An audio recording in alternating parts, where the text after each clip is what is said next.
Our last participant is Sue Harrison, who we will know as the chair of the Academic Advisory Group of the Worldwide Universities Network, Deputy VC for Research and Internationalization at Cape Town, having had a whole range of roles at Cape Town: Chemical Engineering Head, Deputy Dean Research, Postgraduate and Research, all sorts of activities in promoting research groupings and interdisciplinary research at UCT, but also roles nationally in innovation and bioeconomy.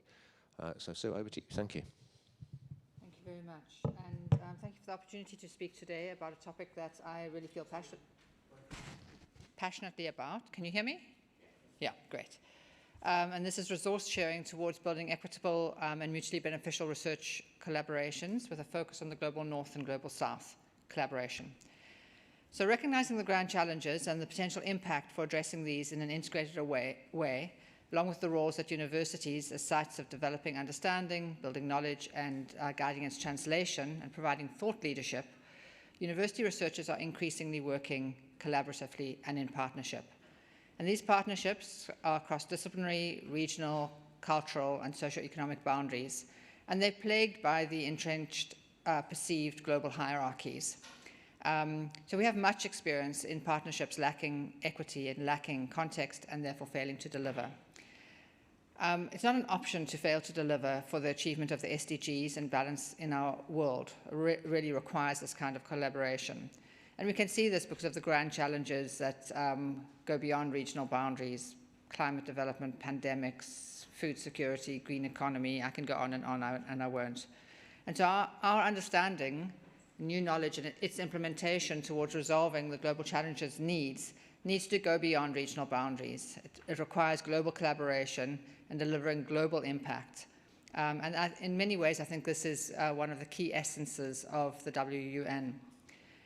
So if we're to tackle these global collaborations and recognize our one world, how do we build sustainable, equitable partnerships that are mutually beneficial? And my focus today is on the resources required for such partnerships and the sharing of these resources. So before I'm going on to the resources, I think we need to recognize a few of the key essential elements of successful global partnerships. And I'm really interested in speaking forth how many times I'm going to be able to repeat things that my colleagues have said, but I'm really pleased that I'm doing that. And I'm going to repeat each one just so they come home. So I think firstly we need to recognize the value and the richness of engaging across different approaches. We need to recognize the importance of regional context. How often have we seen regional context trip up success because we adopt approaches which were invented somewhere else without refining or changing or challenging their suitability to the geography, the climate, the culture, the times? And then in valuing the diversity of context and knowledge, we need to recognize the role of stakeholders. And there's been lots of talk about stakeholders so far. There's a common adage amongst Africans and on my continent that it is now nothing for us without us. And I think that's really key. So looking at some guiding principles of these research collaborations, there has to be clear benefit for all parties, and Bukola mentioned that just now. There has to be an equal footing intellectually. Universal access to information and knowledge, and I'll come back to that. Combined knowledge generation and dissemination. There needs to be cross-cultural respect, across cultural and linguistic diversity. We need to avoid splitting the roles of data gathering and data analyzing. We need to be respecting of the value system of taking everybody along, and we need freedom of expression, another big focus of these couple of days. So with this in place, let me move on to sharing of resources in equitable research collaborations. So what resources are we talking about? Well, these are many. The resources include people, knowledge, context, study sites and field sites, access to literature, data science and analytics capability, experimental research facilities, analytical facilities, funding, and I'm sure there are more. But maybe first, why would we share these resources? So we suggest sharing resources to address resource constraint in the first space. So often an access problem is caused by funding or by access to facilities or by logistics. So it may be that as a researcher, you cannot afford an analytical equipment personally in your own lab.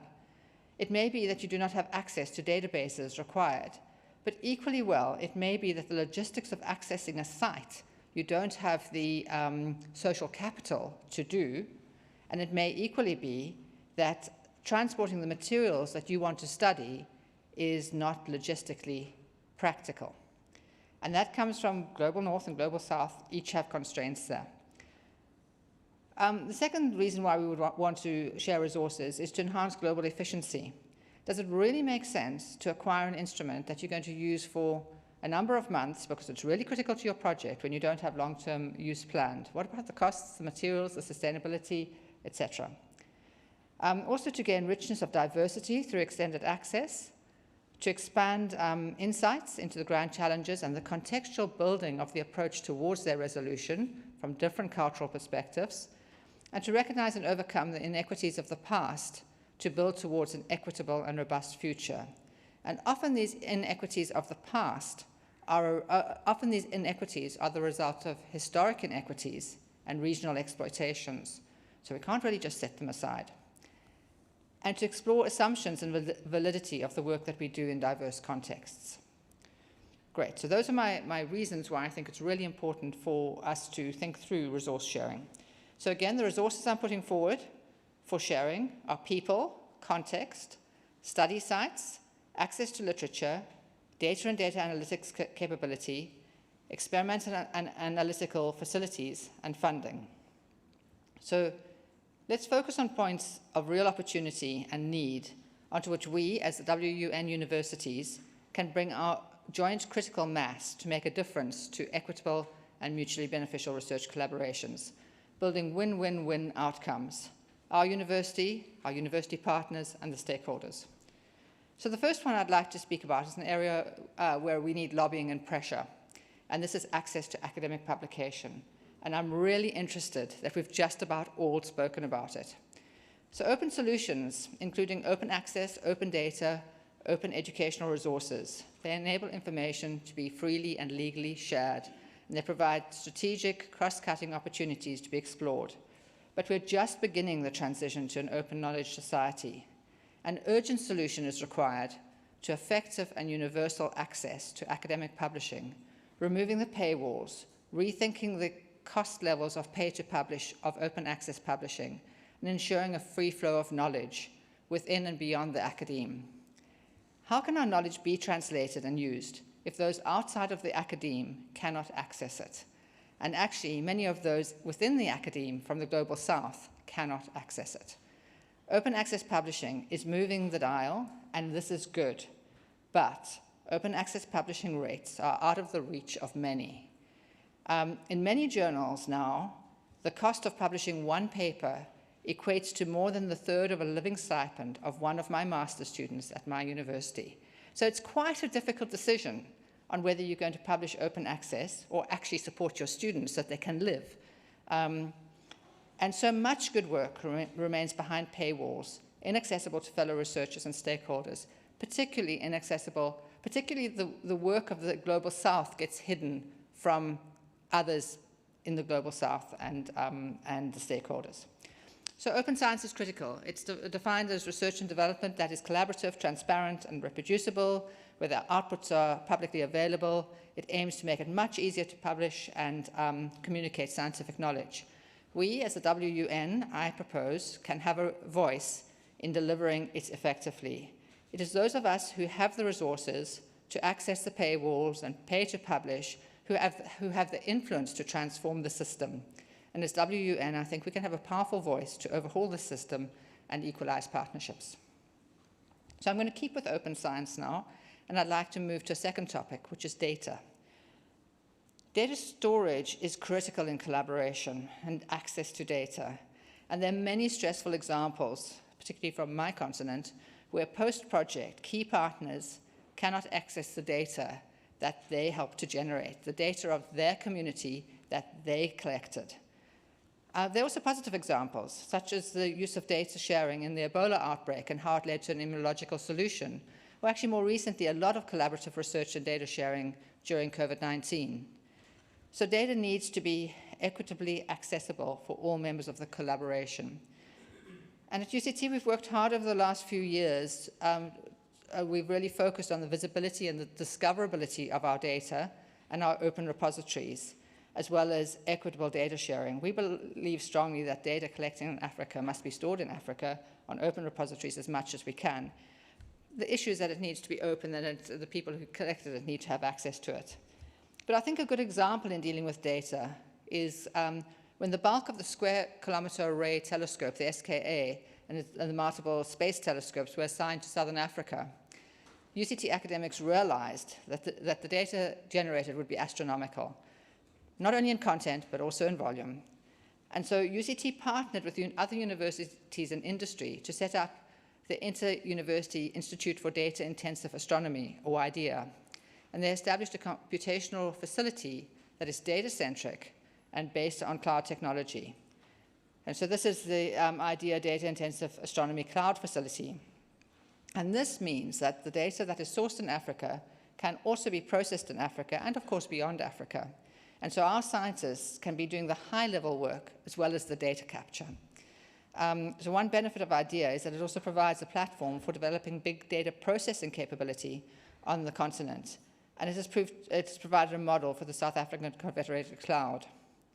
I think some of the critical questions with respect to data guiding equitable and mutually beneficial research collaborations that would be useful in the WUN network and resource sharing collaboration include: what are the barriers to equitable data gathering, data sharing, and data analytics and use across knowledge generation platforms and across collaborative projects? So we actually surface these.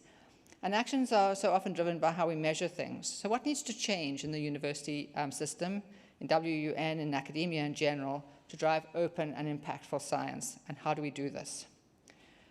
So thirdly, I'm going to go on and look at experimental research and analysis. And I think this is where everybody expected me to focus fully, but I'm very clear it's one of many. So there's a lot of discussion about the global laboratory. Can it be created? Should it be created? And this is a real possibility demonstrated during the pandemic and increasingly appealing with the research funding squeeze. So prior to COVID, when we wanted to use a high-end piece of equipment in a lab of a collaborator because we couldn't afford it, or we didn't have it, or we didn't have the expertise, we would apply for a mobility grant, and we'd move the researcher or the research team to the instrument. Now we simply move the samples, and then we link virtually to work with the researchers in the other lab on the analysis and the interpretation. And this builds efficiency and access. An example is a project my research team is involved with Kyushu University in Japan. We split the experimental work based on our complementary expertise across the two labs. We split the analysis based on the high-level instruments in each of the labs. When we started, pre-COVID, we exchanged both teams twice in both directions to get this work done. Now everything's online. The samples travel. Nobody's traveled for 3 years. And I think, indeed, in the interest of sustainable development, influenced both by materiality but also by excessive travel, this is really interesting. Also of generating deep expertise, and it's also important on affordability. This seems to be a good approach to ensure that specialist equipment is well used with expert support in a global lab, rather than being underused with less capacity for expert support in many, many labs. What do we need to do to achieve this? Well, we're going to need an inventory of what accessible equipment is where. We're going to need an access plan, and we're going to need some form of business plan to make it work. But with this, key facilities become much more accessible, even to those with much more limited budgets. And I think the advantage is that there's a reduced cost to entry into research, which for our early career researchers becomes really, really important. There's ready access to specialist systems. There's resilience when we have equipment failures, and there's a growing depth of expertise. So now I'm going to move on to my last topic, and I see I'm slightly slow. Finally, I'd like to address critical resources of context, study sites, and research funding. I thought I wanted to cover 2 more topics, but I only allowed myself 4, field sites and funding. But then on reflection, I realized that these are totally linked. as they are about what we each bring to the collaboration. So to enable good research on the grand challenges, we typically need to access study sites and deep understanding of the context of these challenges, as well as funding to support the study. Most of the large international funding sources come from the global north, and the majority of the field sites that are really critical, where we have really critical grand challenges, come from the global south. Largely, I think we're in this position because of our history. If I'm a bit critical, one of empires, colonization, and resource exploitation. The wealth is in the north. Many of the issues we're dealing with are in the south. So one could say, well, this is great. You've got the two things. They're both there. Let's just work together. And it's a great synergy. But I think we need to look a little bit deeper. And this has been mentioned. Dominance and leadership of projects is typically governed by the source of the money. However, in a meaningful project, delivering understanding, new knowledge, impact on the grand challenge, and academic accolades often cannot be achieved without access to field sites, deep cultural understanding of the context, language, and language for communication. These are truly complementary resources. Yet as often the funder only trusts the running of projects from the global north, money drives the agenda, and should the agenda not be driven by those, should the agenda not be driven by those who are impacted by the global challenge, the global south? So is it not time to consider co-PIs of equal stature between global north and global south, or even PIs from the global south? And our global north partners have the agency to encourage these changes, but it's difficult because it could be messing with their own advancement. So true success requires equitable approaches and mutual benefit, and we'll have to work out how to do that. So in closing, in designing the layers of our research agenda within the Worldwide University Network, we value the research from the individual researcher through the teams, collaborating across disciplines, across universities, and across countries. Each of these interactions builds depth and breadth of our research platform and networks, allowing us to tackle complex questions relevant to our societies. In the WUN, we typically look beyond the very localized topics and focus on grand challenges that influence many right across our global network. And it's truly an honor to work like this. And I'd really like to note that this is a truly good thing about the WUN.